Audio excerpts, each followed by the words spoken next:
So you guys really enjoyed the last video where I shared some of the freezer prep that I'm doing before baby comes. So we're gonna do some more. I'm starting off with making, try not to drop the flour, some homemade noodles because my family absolutely loves them. And it's a pretty easy meal. It literally is salt, flour, water, and egg. But the actual noodle process is a little time consuming. So I want to do that today. I'm gonna make enough for dinner because when I was making pie dough the other day, Xander was hoping I was making noodles. So we're gonna make enough to freeze the noodles and then also make enough for dinner, which will be nice because you'll see the noodle process, which is the only thing that I'm actually freezing, but you'll also see how it looks when it's all done. And like I said, this is like one of those comfort meals that we love making, especially with fall and winter coming up. It's just a super cozy dinner. Like I said, simple recipe. Pretty much for every cup of flour, you're gonna add an egg. So I'm gonna do 4 cups of flour, which is going to make, like I said, a pretty big batch of noodles. Oh yeah. That way we have enough for a couple meals. Oh yeah, made me lose count. I need to go back and watch how many I scooped. All right, I was at 3. This is half scoops, so 4 half cups. So I know I need 8 scoops. Oh, no, another 4. I did have someone on the last video mention about like linking recipes or putting them on the screen. I will try and put approximates on the screen. And the reason I say approximates is I don't use recipes. Like, I always eyeball everything. So I'm going to try, but a lot of the stuff I do is just based off of memory, flavor, stuff like that. So I would probably say about a teaspoon of salt per cup of flour. But as you can see, I'm not actually measuring. So I apologize, but I will try and help when it comes to that. Yeah, when you're doing it like that, it's not like, oh, these are 3 teaspoons of salt. Right. Our eggs may look a little bit different to you guys. These are duck eggs, fresh duck eggs at that. So if you're wondering, I always like to remind people because even if they were fresh chicken eggs, they just don't look the same as if you're going to the store. But obviously, store-bought eggs are totally fine. We're just using what our birds have produced in our backyard for making these noodles. You can see though, I made like a little well in my flour. That way I can start incorporating the egg without it going all over the place. Part of the reason though this takes like, oh, and obviously just use really clean hands. You can use a fork if you want. This is definitely easier with your hands though. So I just start in the middle, slowly mix in the egg to the flour till it starts forming a dough and everything. You want a pretty big work surface though, because this, as I grab flour from the sides, it's going to make this bigger. And the big thing with these noodles is I'm gonna end up rolling these out, and I'm gonna want them to sit on the counter to like dry and stuff for a little bit. So my entire island, other than little Miss Freya's cup, is nice and clear for me. Once I have most of the egg worked in, then I know I can start adding more flour. Hey babe, can you get me a measuring cup of water just so I can add water as needed? Okay. The water is all based off of texture. So sometimes, depending on where you live, if you're low humidity, it doesn't matter. The small one, yeah. Because I'm not even going to use a whole cup. I just drizzle it as I need it. Depending on where you're located can affect how much water you need. So that's why I work in my egg first. And then I just start adding the drizzle of water as I go.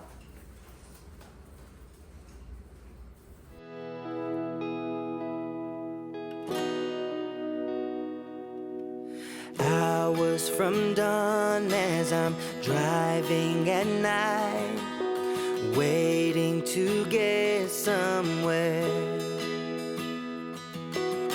What can go wrong when we say it outright?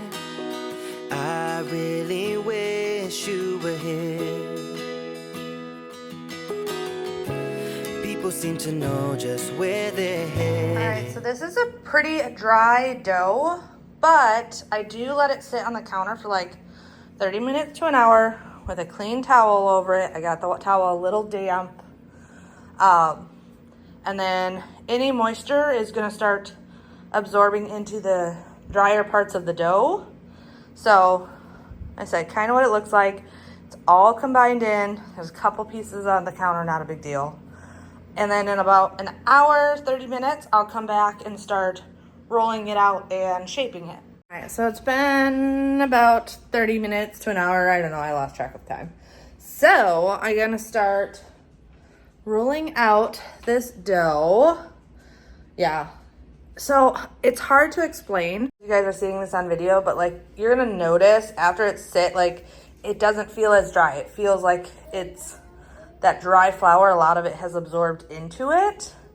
And that's exactly what you want. So now it's a lot more like pliable and it's gonna just shape better now that it's had that time to sit. Little trick, if you're short like me, I steal a step stool from Freya so that when I'm rolling it out, I'm higher up when I'm doing it. When rolling this out, I know I'm gonna need more flour on the counter. So,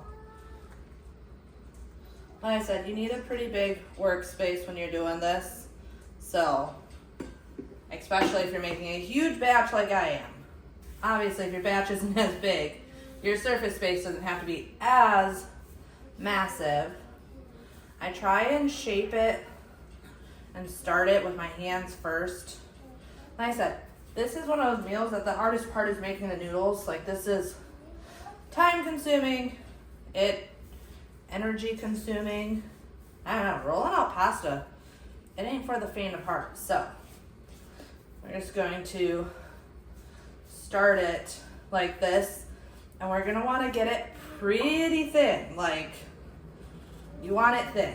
You do not want this to be thick when you start cutting it. So, got my rolling pin, just throw a little bit of flour on this as well, and just start rolling.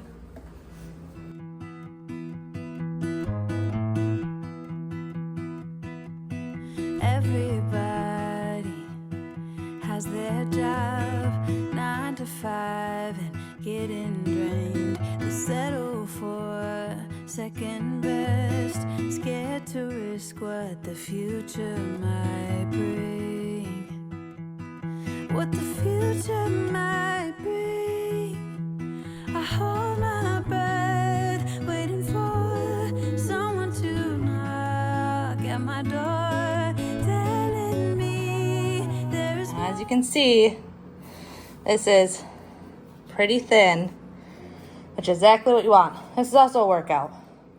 I'm probably breathing heavier, partially because of pregnancy, but no matter what, this is always a workout.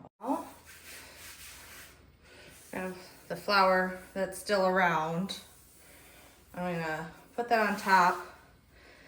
Easiest way to cut this is by rolling it. And I'm actually, because this is so large,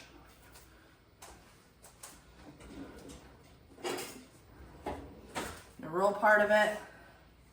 Then I'm gonna cut it, set it to the side. That way my noodles aren't absurdly long. And the shape of your dough doesn't really matter because it just doesn't. It just doesn't. But I find that rolling it and then cutting it just makes it easier.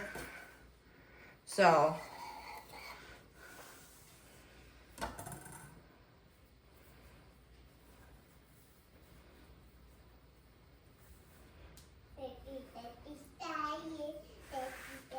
I'll let this one be a little bit thicker because it's gonna roll into a weird shape. And then once again, thin noodles is what we are trying to cut. So something like that is what we are trying to get out of this.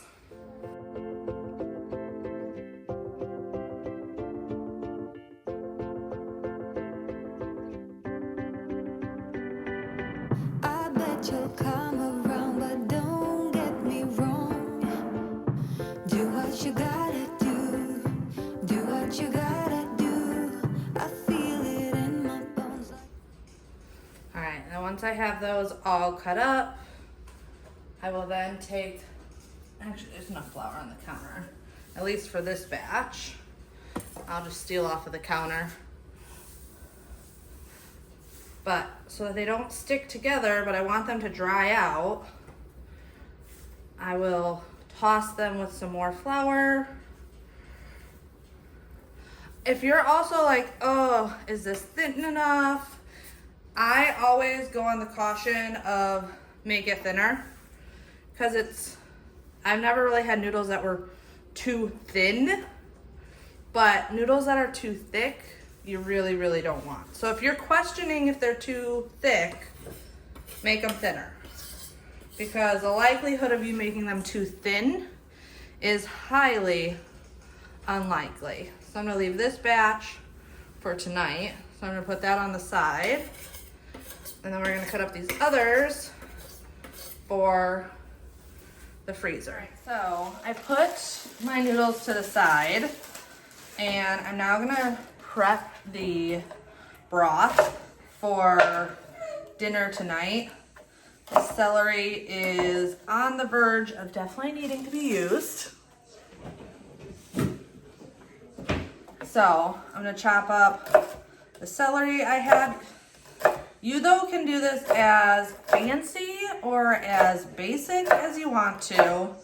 So if you just want to buy canned chicken stock, you can do that.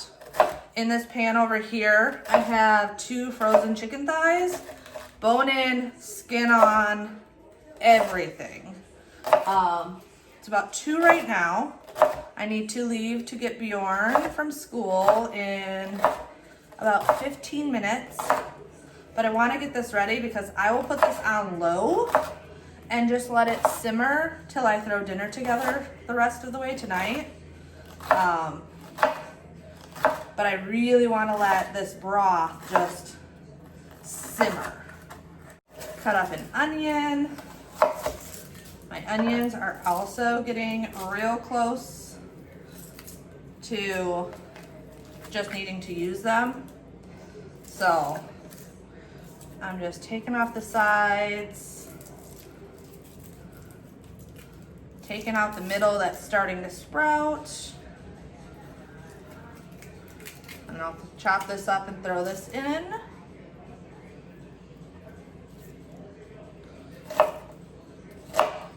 Homemade chicken stock though, especially like if you're making soup, it is so easy to make that I highly recommend just making it yourself. One, it's a lot cheaper.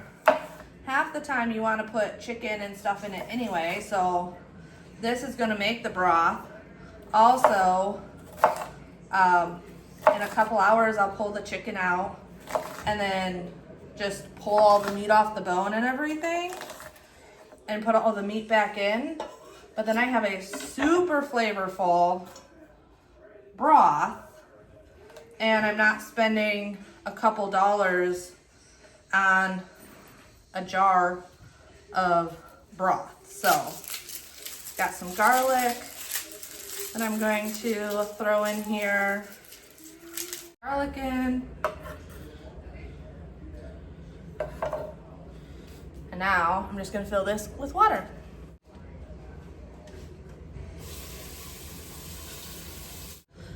And I filled this a lot with water because one, when I take the chicken out, some of that's gonna go away.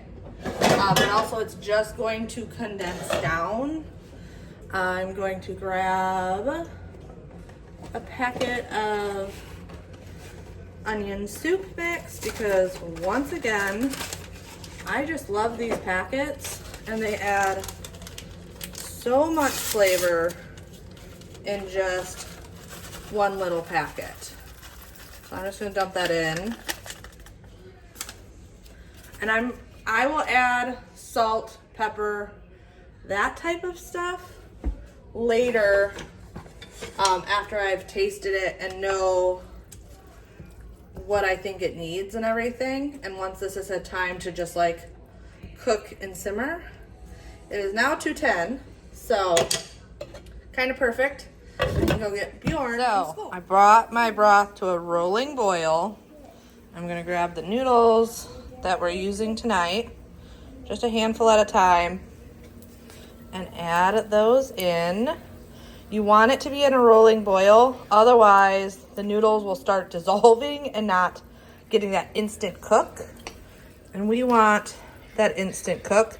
I tried doing this once in a slow cooker to make it easier, and the slow cooker broth just was not hot enough. So definitely want to do it like this. Now you can cook this, freeze it just as it is like this also. I personally don't like freezing soups because I feel like they take up a lot of space. And to feed a family the size of mine, like this whole pot's gonna get eaten tonight. So to freeze a pot this large is just more difficult for us. Where when I freeze these portions of noodles, that will be easy enough because throwing together the stock is not a big deal. And honestly, if I'm feeling super lazy, I can just buy chicken stock. Like, not a big deal. We also like a lot of noodles, and all the flour that is on these noodles and on the counter is going in because this will thicken this soup. And it makes it more like a, I don't know, chowder rather than a brothy soup. We like thicker soups more than the really brothy soups, so it works out well. So yeah, taking all of this. All of this is going in the pot. All right, so we are on to another night, another freezer meal.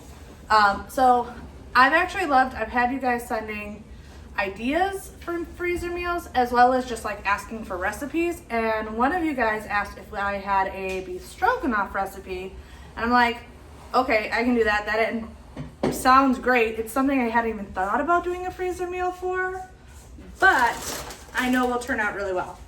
So I'm starting to boil some water. I've got some egg noodles, and I'm just making enough for tonight as well as to freeze. So we're gonna share that with you. So I'm gonna start boiling water so that I can get these noodles going. And then I also have in this bowl some stew meat. I am tenderizing it with 2 cups of water and a tablespoon of baking soda. It's been sitting in here for about an hour. So if you're using any type of meat that can be tough, so a strip steak, anything like that, that's a great way to tenderize it if you're not doing it in the slow cooker. But you can also use ground beef. So you can fit this into a different budget. So if you're like, ground beef's on sale, stew meat's on sale, strip steak's on sale, you can kind of play with that to what fits your budget. Now, while the noodles cook, I'm to prep the beef. So I just want to drain all the liquid off of this and give it a quick rinse so that that baking soda is rinsed off of it. So I'm not worried about it being perfect, but just a quick rinse and whatnot.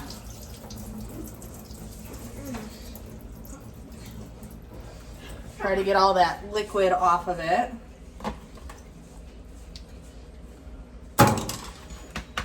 And then I'm going to be taking some flour and coating all the meat in a good layer of flour. It'll give a nice texture to the meat, but also the meat being floured will thicken your stroganoff. So now I'm going to prep the onions. So once again, we're doubling this. So normally I would only cut up one onion, but I want to make sure I have enough for tonight and in the future. So I'm going to be cutting up 2 of these. And then I just bought pre-cut mushrooms. The price honestly was pretty close to the same. And that's usually how I decide if I'm going to buy them cut or cut them myself. And if I can save myself a little bit of time by buying them pre-cut, I will always buy them pre-cut. So onions though are rarely will I buy them pre-cut. I better be feeling real lazy to buy them pre-cut because they are always a lot more expensive. So, you okay? So I'm not dicing them super small, but I also don't want just full on just slices. So just gonna chop these up real quick and put these to the side. That way, pretty much once the noodles are cooked, I can quickly throw together the stroganoff portion of this. All right, now that the noodles are cooked, we are going to brown our meat. So I'm just using the same pan because we want less dishes. That is the goal. But I'm gonna heat up some olive oil. The pan, luckily, is already nice and hot because we literally just dumped the noodles out. So we're gonna take our meat and pop it in there and just let it get nice and brown. It doesn't have to be cooked all the way through, but we do want it browned really nicely. So also while this is browning, I'm going to add some salt.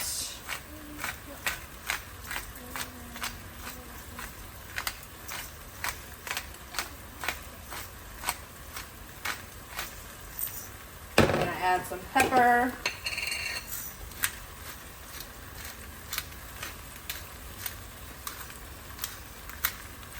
We're gonna season as we go, so I'm gonna add more of these seasonings once I start putting the sauce together. But then I'm gonna do some garlic powder. We like to keep the vampires away, so we use a lot of garlic. If you aren't as big of a fan of garlic, you can use less. But we enjoy the garlic, so. And yeah, just cook it, let it brown, let it get real nice and just that pretty color on it. Now we got the beef browned. I just removed it from the pan. A lot of times, all that stuff at the bottom of the pan scares people. That is all flavor. So I'm gonna add a stick of butter, usually half a stick. If you're doing, obviously, just a single batch, but we're doing a full batch and we're gonna get up all that flavor and mix it in with it. But yeah, this is all flavor at the bottom. You do not want to lose any of that. That adds so much to a dish, and I know often people are like, oh no, it's burning. Not burn. Obviously it could burn, you don't want it to burn, but all those brown bits are delicious. So you do not want to lose any of that. So just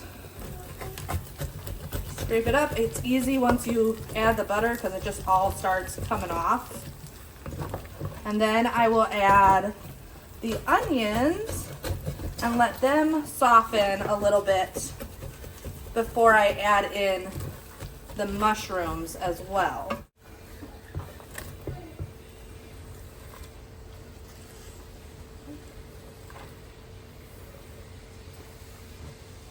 And we'll let those start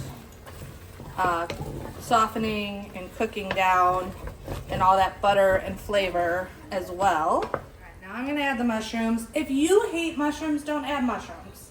There's plenty of people that make beef stroganoff without mushrooms. This also seems like a lot, but kind of like spinach, mushrooms break down a good amount. But I love adding the mushrooms just because it adds so much bulk to this meal for not a lot of money. So adding all these mushrooms just makes it go so much further.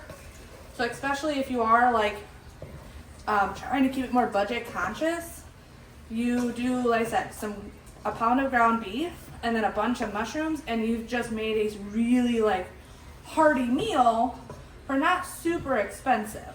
But I'm gonna let all of this cook down for a couple minutes before I add the rest of the ingredients.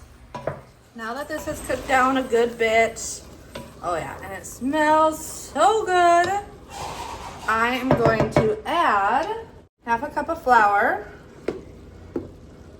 This will just help thicken up the whole sauce. Mix that in real well. You want to cook it for a couple minutes to cook off that flour taste also. So just, it's gonna like start clumping together and feel weird, and that's okay. But I want to cook that down before I add the beef stock. What I can add though is some more pepper.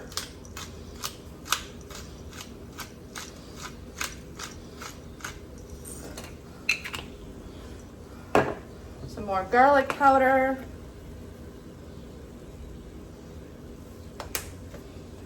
Salt.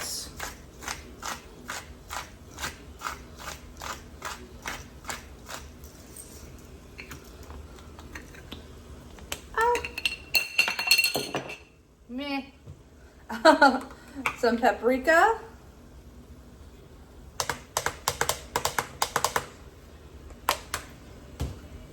And then I have a packet of the Lipton Beefy Onion Soup Mix.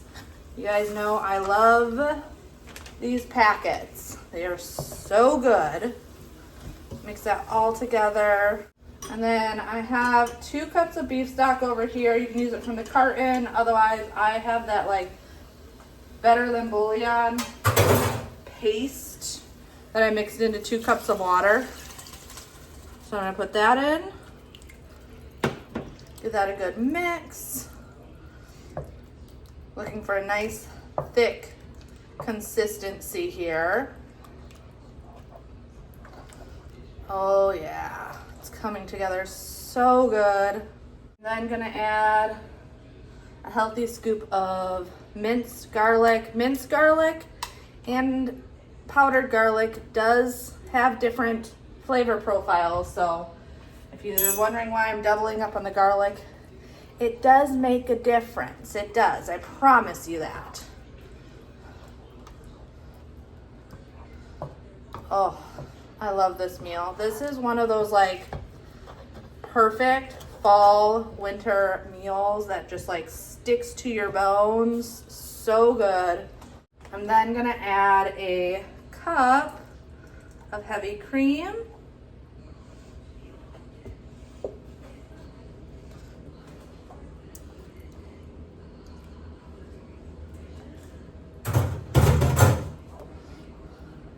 You're gonna want a couple dashes of Worcestershire sauce, however you call it. If I had Dijon mustard, which I don't have, I would add Dijon. That's really good in this as well. but I don't have it. So, and then we're gonna do a healthy dollop or two, because it's a double batch, of sour cream, which will just give it a nice tangy cream. If you don't have sour cream but you have plain Greek yogurt, that's really good to add to this as well, and it'll up that protein in your dish. But once you have that all mixed together, we're gonna add the meat back in and let this cook for another like 15 minutes. Let that all just like simmer together. Again, a little bit more. I'm gonna take half of this and dump it into our freezer portion. Ooh, I'm gonna make a mess. That's okay. We'll clean that up.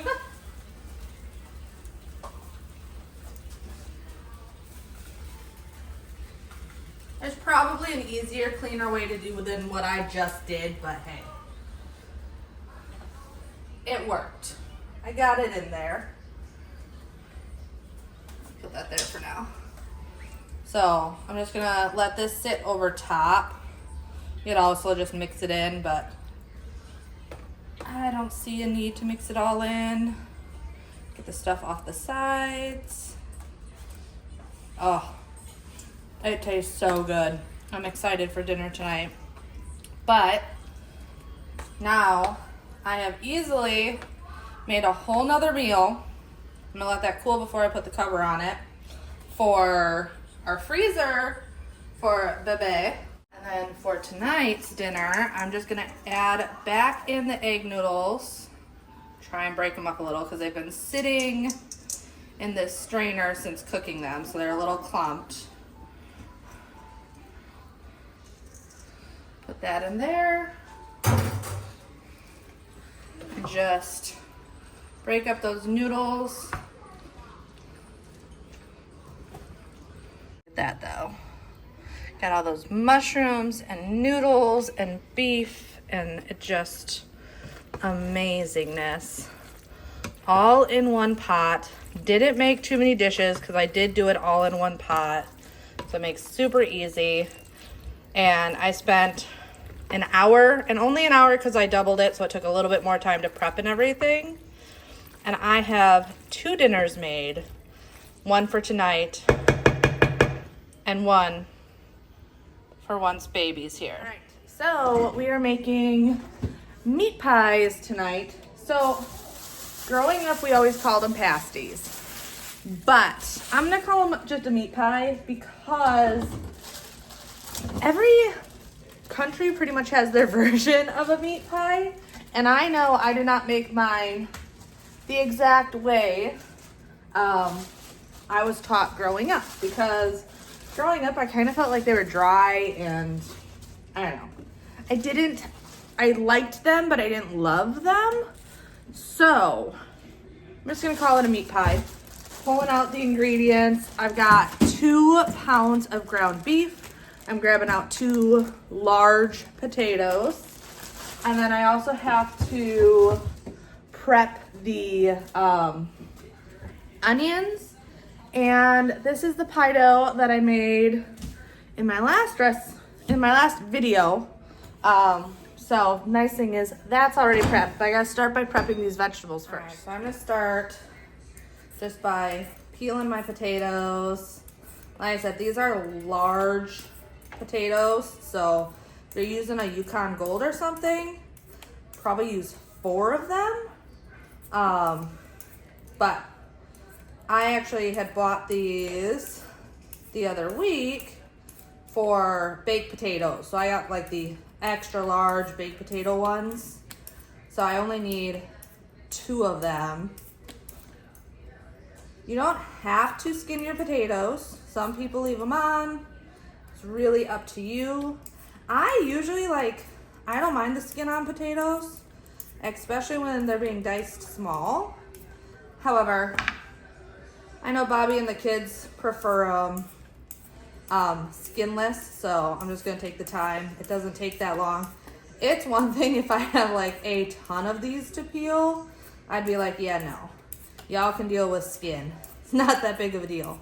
But I'm only doing 2. So this literally takes no time at all.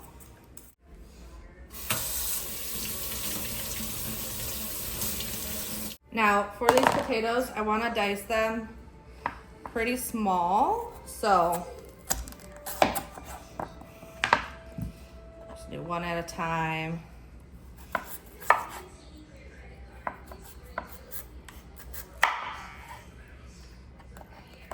I want them small. I don't want huge chunks of potato. I noticed that you can end up with potato that's not fully cooked through if you do that, so nice and small. Wanna do it all with you by my side. If you're in, meet me here tonight. Be brave and come along. I'll be alright. Promise we don't need no brake lights. We can travel the world, so just say yes. Choose to do whatever comes next. Now, same thing with the onion. I'm just going to dice that up. I'm just using 1 whole onion. And mine are about the same size as the potatoes. Maybe a little bit smaller, but I'm not worried about it being like perfect. I just want it to be around the same in the filling. Because all we're working on right now is the filling. You do not, once again, have to make your own pie dough. I did, but you can buy store-bought pie dough. Puff pastry. You can use puff pastry. Shoot, I've seen people use biscuit dough from like the store. I feel like that wouldn't be nearly as good. I would go with store-bought pie dough or puff pastry over biscuit dough, but sometimes you're just working with what's in your house. And if what's in your house is biscuit dough, use some biscuit dough. I'm not gonna knock you for that. Add in our 2 pounds of ground beef. You could also do a pound of ground beef and then a pound of lamb. You could do all lamb. You could do a pound of ground beef and some pork sausage or just pork. You can kind of play with this how you want it. I'm just using ground beef. It's what I have on hand. But adding in pork or lamb or whatever, you got a hunter in your house and you got some deer meat, all of that's gonna work. All right, make sure you got some really clean hands because this is easiest with hands. We're gonna flavor this up. We have salt.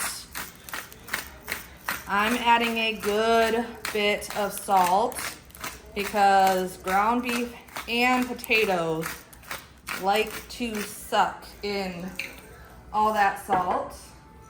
We got some freshly ground black pepper. See, this is where growing up I felt like it was missing, is I feel like it was missing the flavor. So I have a feeling often it was probably just salt and pepper and potato. So I'm adding in some powdered garlic, some Worcestershire sauce,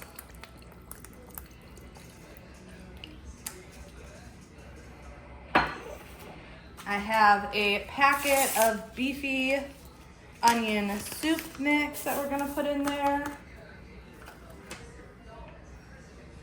2 eggs.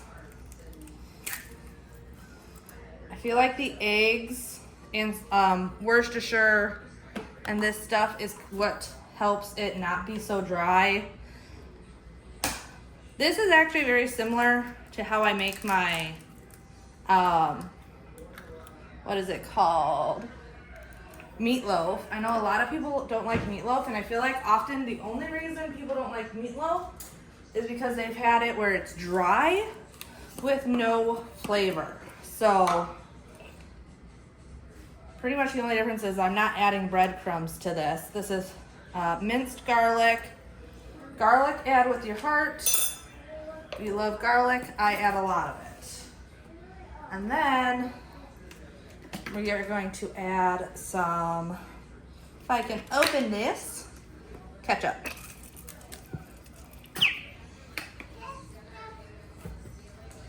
And then we're just gonna go in there and literally with our hands mix all of this together, which is why I said make sure you got clean hands, because this is the easiest way to do it. I wanna make sure everything is really, really well combined. I want those onions mixed in, those potatoes mixed in, all that seasoning all together. Plus, then I can make sure this meat's like really broken up, because I want everything really, really well combined. You could also bump this up and add some peas and carrots and literally make it almost just like a beef pot pie with adding stuff, mushrooms. That's why I'm calling this a meat pie, because if you're from Australia, Australia has meat pies, pasties, and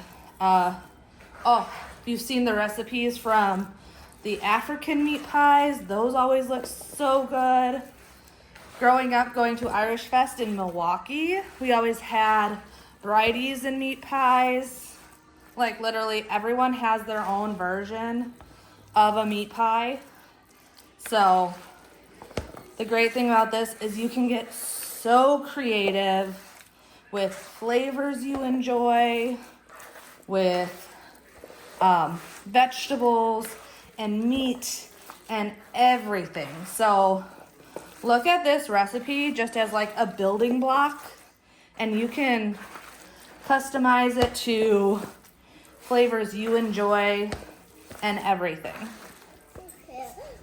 All right, so we're gonna take our pie dough and start rolling it out. One thing though, because I have homemade pie dough, is I have to be kind of careful because there's a lot of butter in here, and that butter will start to melt. So, Freya, can you go let Bailey outside, please? Okay. Thank you, baby. Go on, Bailey, go follow Freya.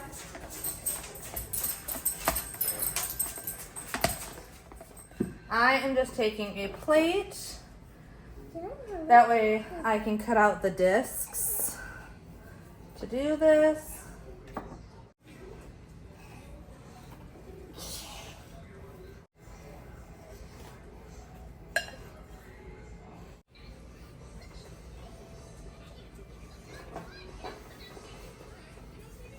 As I'm cutting them out, I'm putting them on that plate and back in the fridge, because I don't want that butter in the dough to get super melty. So that way they're staying chilled and not going to be difficult to work with later on. All right, I stuck these in the fridge for a little bit longer, just so that the butter could re-solidify. Get a little bit of water. You got your stuffy? So all I'm going to do is take one of the rounds, take our meat mixture. I'm going to go around the edge with the water. This will just help seal it up when I'm ready to seal it. I need to preheat the oven to 375. That way, the ones that I'm cooking tonight, you guys can see all done. All right, so take our meat.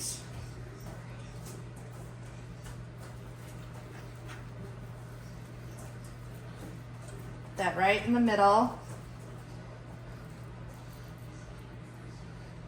feel like the first one's always the like tester one of how much is the right amount and how much is too much. Just going to crimp the edges. That actually is pretty perfect for amounts. And then, oh, let's go this way. There we go. We're just going to roll in the ends, make sure everything's, mine are not as pretty as some people roll them, that's for sure. But,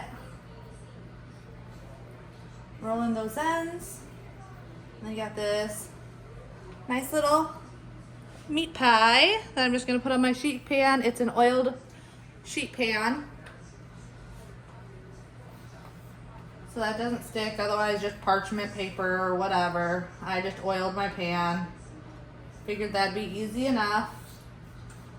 And then we just assemble.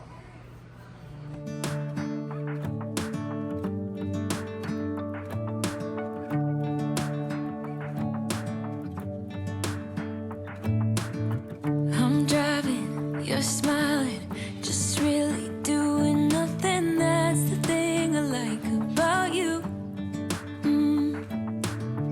On the highway, it's our way, Route 66, and we keep on driving. We just do what we wanna do.